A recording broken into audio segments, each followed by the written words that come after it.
G'day ladies and gents, welcome to my new segment on this channel, and so far we're off to a rocky start in 2020. As you can see, we made it through our first month, but oh boy, shit has hit the fan.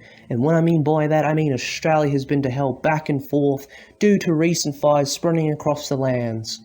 Donald Trump has got ourselves in a pickle here with a possible all-out war against the Middle East. Due to recent events, we lost an NBA legend in a tragic incident, God rest his soul. And last but not least, the coronavirus has arrived in Australia last month, along with few cases popping up like zits. If you see what I mean by now, wouldn't you agree if we could all catch a break, taking a breather, having a food coma from all the pavlovas, drinking a Corona, wouldn't that be nice? But nah, with all further ado, let's just crack on, shall we? Happy days. So, to start off, Australia has become an apocalyptic hotspot for the last couple of months due to bushfires raging across Queensland to New South Wales and especially Victoria, which they're having a hard time clearing that shit down there. Kangaroo Island has taken a lot of damage with the fires as it continued to spread for weeks on end. 9 homes destroyed within a week, 2 men had died in a blaze since the 4th of January. It seems we're not just witnessing a national disaster here, but a fucking disappointment in leadership. Many claims that the Prime Minister, Scott Morrison, has handled the matters poorly because of the looks of things. This cunt prefers to promote his own response to the fires rather than reaching out to those communities. In my expert opinion, you should get your dick out of your mouth and get your fucking hands dirty for a change, because at least Tony Abbott got some balls, and Kevin Rudd is also right up at that alley, so why won't you? Just all the locals, I can see they're all nervous and anxious, and everyone's just on edge. Looking at the queues here, it would be a long trip. We actually think we'd be better off staying here. Our motorhome's parked by the water. It's no surprise when there's been a widespread of anger in the Australian community when the Prime Minister is taking the piss while on the piss as he took a holiday trip to Hawaii while the rest of his country is going up in flames during his absence. Unfucking believable. Thankfully, due to the great amount of attention across the globe through the media, there's been a generosity of volunteering and contributions from famous celebs, influencers, military personnel, active firefighters and the community itself, helping the struggle in order to recover damages and preventing the next bushfire disaster before it kills any more of our wildlife. So on behalf of Australia, we are definitely grateful for your support. In World War III news, the US president has escalated a fight with Iran, speculating a possibility for a World War III as propaganda have started to rise and the internet blowing up with memes left, right and center.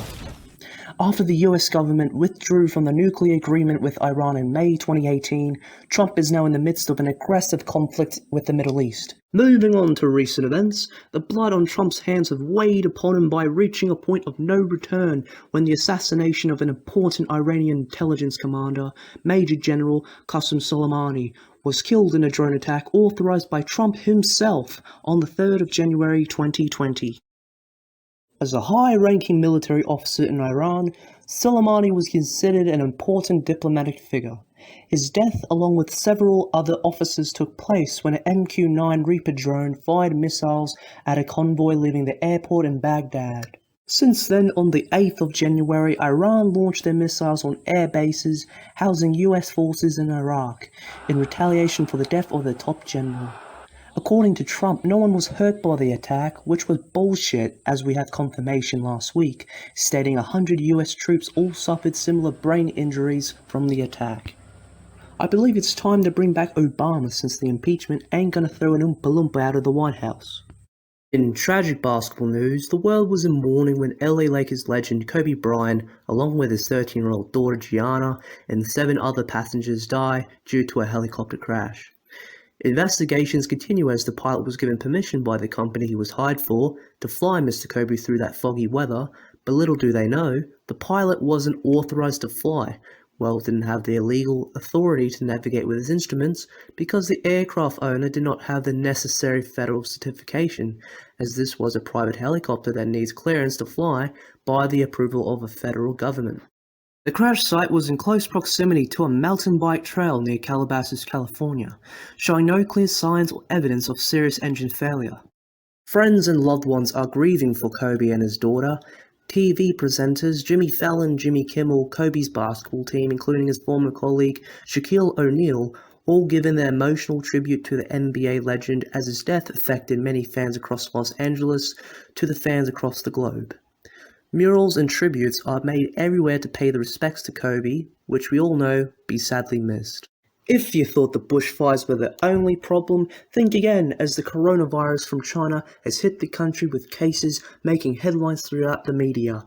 This particular virus causes respiratory illnesses, symptoms ranging from a common cold to a pneumonia. But this disease that's causing this current outbreak are told to be just as lethal than rarer forms like SARS and MERS. South Australia has recorded its first confirmed cases of the deadly coronavirus after a Chinese couple tested positive to the disease. The couple, both aged 60, arrived in South Australia from Wuhan, China, which was the centre of the outbreak since 21st of January. They were on China's Southern Airlines direct from Guangzhou to Adelaide as the couple were visiting relatives in the capital. It was announced that the Department of Foreign Affairs and Trade had raised its travel advice on China, urging Australians not to travel to the country, which they all imposed restrictions on people coming from China. There are no other known medications or treatment for the prevention of this virus, but that doesn't stop us from forming our own vaccine. Yes, our own Australian scientists are working on a cure, hopefully ending the problem for good. If any passengers experiencing flu-like symptoms should contact 1300 232 272. So before we wrap things up, I'll be taking a short break from YouTube, but I'll be back with new videos in a couple of weeks. Thanks for watching, and I'll be seeing you in the next video. Peace.